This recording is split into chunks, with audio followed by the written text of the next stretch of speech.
Y en Pontevedra, juicio contra Sito Miñanco por blanqueo de capitales. Era narco y presidente de un equipo de fútbol.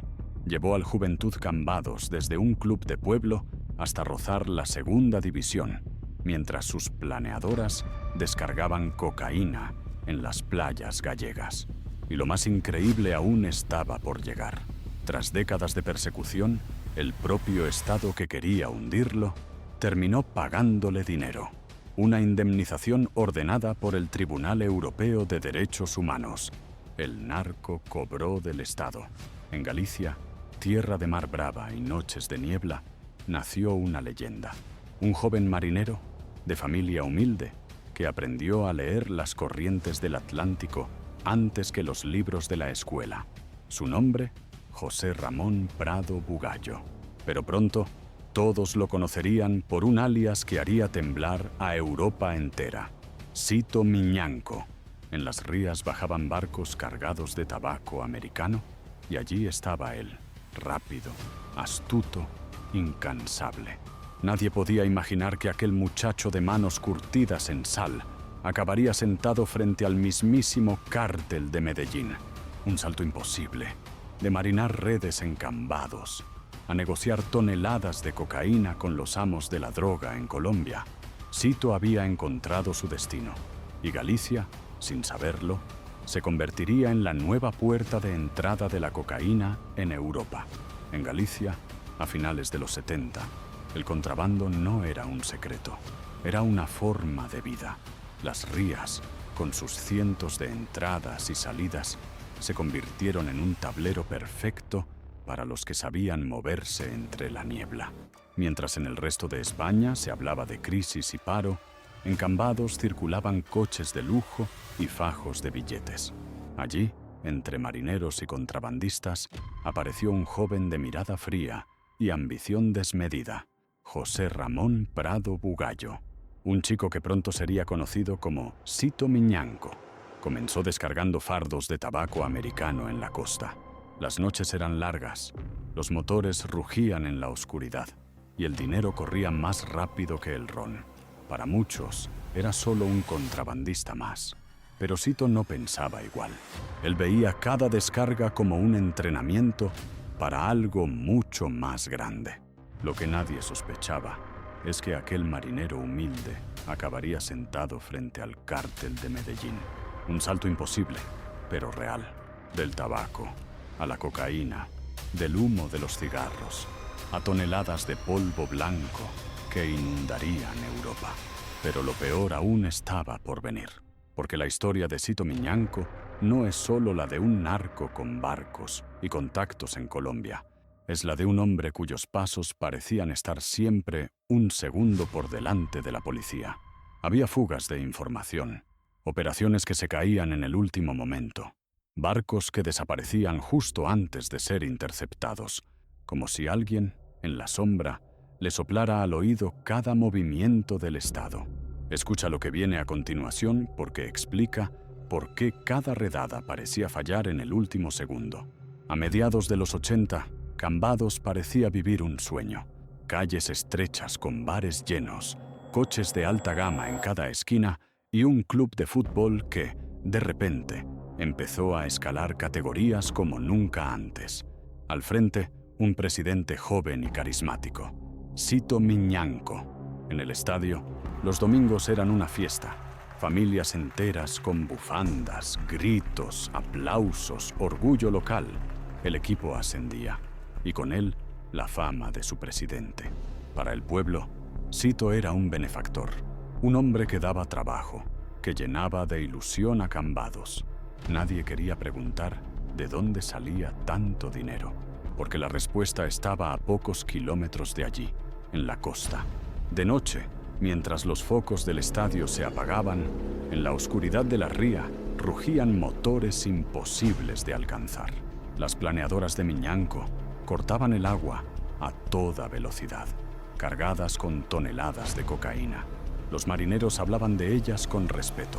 Barcos fantasmas que aparecían y desaparecían en cuestión de segundos. La clave estaba en un lugar aún más secreto, un astillero oculto tras una pared falsa. donde ingenieros y mecánicos trabajaban como si fueran constructores de coches de Fórmula 1. Motores descomunales, cascos reforzados, diseños preparados para escapar de cualquier persecución.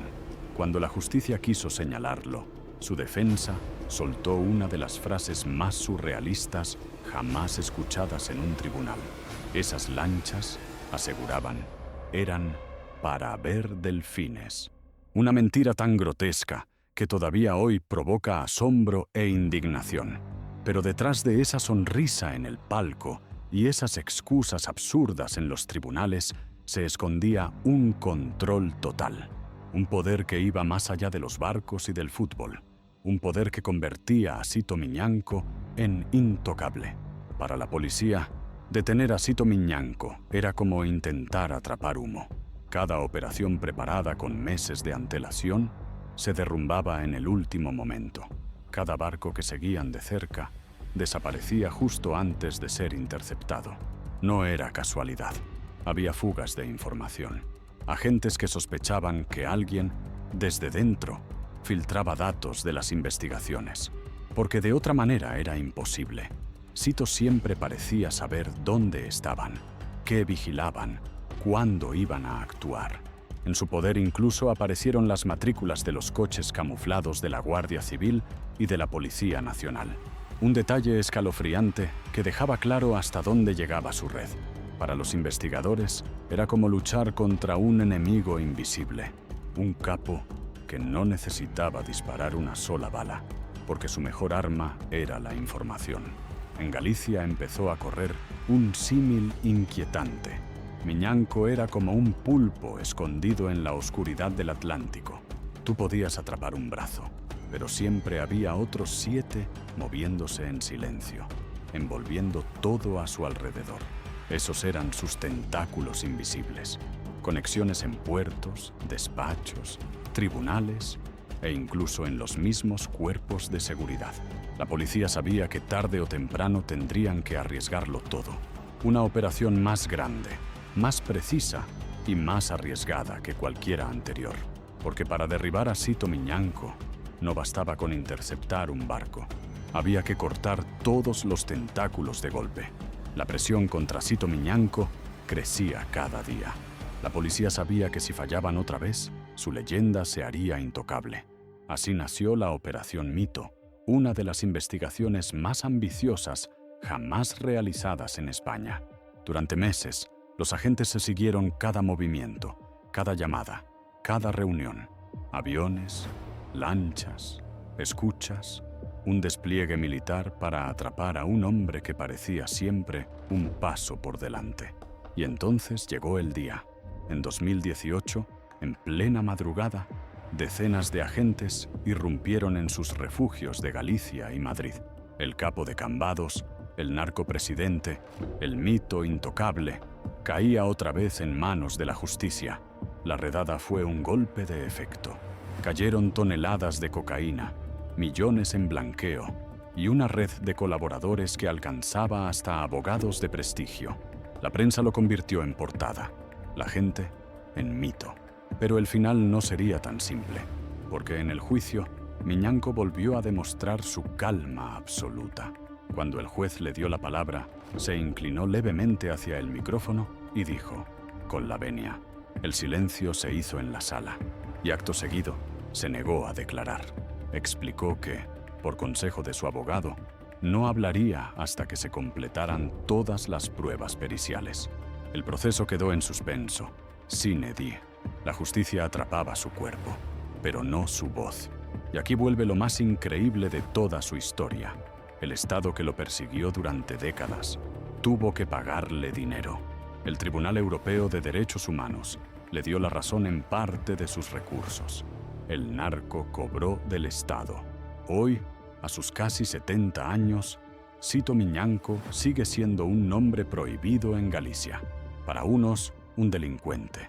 Para otros, una leyenda. El hombre que nació entre redes de pesca y terminó moviendo toneladas de cocaína con precisión militar. La pregunta es inevitable. ¿Es este el final de sus tentáculos invisibles? ¿O todavía quedan brazos moviéndose en la oscuridad?